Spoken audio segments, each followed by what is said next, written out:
নমস্কার। আজকে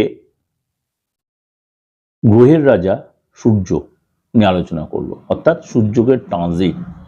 কেন সূর্যকে প্রত্যেক মাসেই তার কিন্তু সিস্টেম অনুযায়ী সে কিন্তু তার ঘর বদলাচ্ছে বা রাশি বদলাচ্ছে বা নক্ষত্রও চেঞ্জ হচ্ছে। আজকে কিন্তু আমি নক্ষত্র ট্রানজিট নিয়ে বলবো না, আজকে রাশির ট্রানজিট নিয়ে বলবো। অর্থাৎ সূর্য গ্রহ মকর রাশি ছেড়ে কুম্ভ রাশিতে প্রবেশ করবে। সূর্য গ্রহ মকর রাশি ছেড়ে কুম্ভ রাশিতে প্রবেশ করবে। আগামী এক মাস কি প্রভাব পড়বে?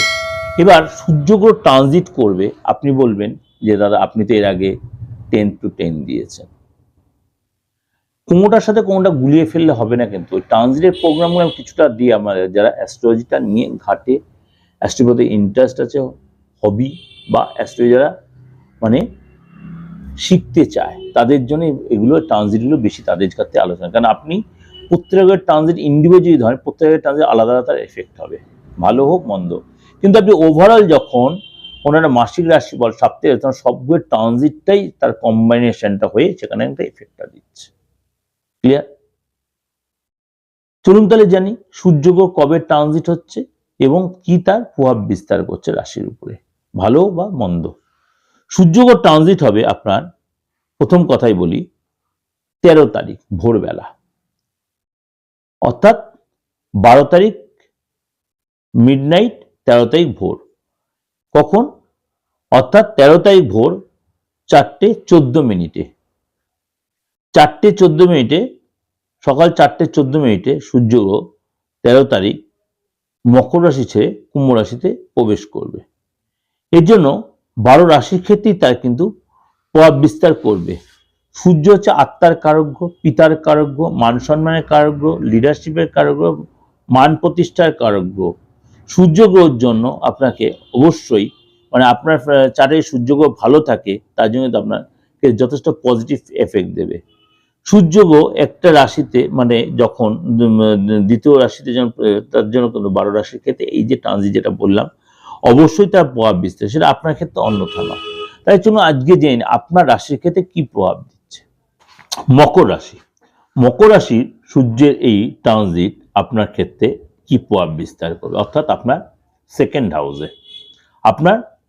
হাউসে এই ট্রানজিট হচ্ছে, অর্থাৎ আপনার রাশি থেকে আপনার দ্বিতীয় ঘরে যাচ্ছে।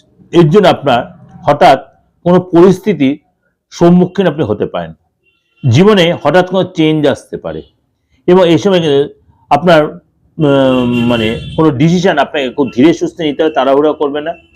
ঘরের যে পরিবেশ এত ডিস্টার্ব ছিল, আপনার ঘর থেকে যেন সূর্যদেব সেকেন্ড হাউস তার অনেকটা পেপারে আসবে।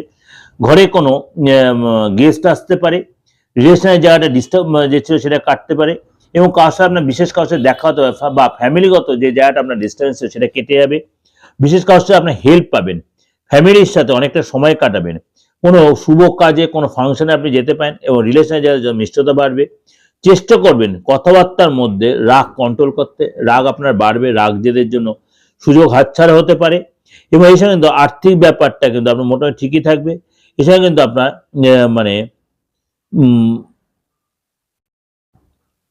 বড় কোনো লাভ বা বড় কোনো লোকসান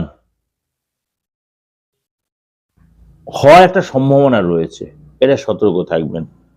সুতরাং আপনি বুঝে শুনে স্টেপ নেবেন, খরচের প্রতি কন্ট্রোল রাখবেন, রাস্তায় চলাফেরাতে কন্ট্রোল, মুখের ভাষা ঠিক রাগ জেদ ইগো এগুলো ছাড়বেন, বুঝে শুনে ডিসিশন নেবেন এবং আপনার এই সময় কিন্তু লাইফে ব্যালেন্স করে চলতে হবে।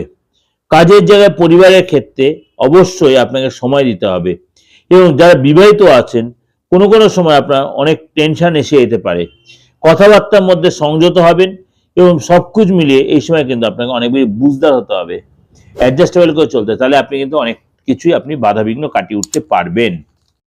যা এটা আপনাদের ওভার একটা প্রেজেন্টেশন দিলাম, অবশ্যই আপনাদের ভালো লাগবে, অবশ্যই মিলবে। ভালো হলে অবশ্যই লাইক করবেন, শেয়ার করবেন এবং বুকিং নাম্বার রয়েছে, যোগাযোগ করতে হয় দেশে বিদেশে যে কোনো প্রান্তে, অবশ্যই আপনি বুকিং নাম্বার ফোন 891073325943960106।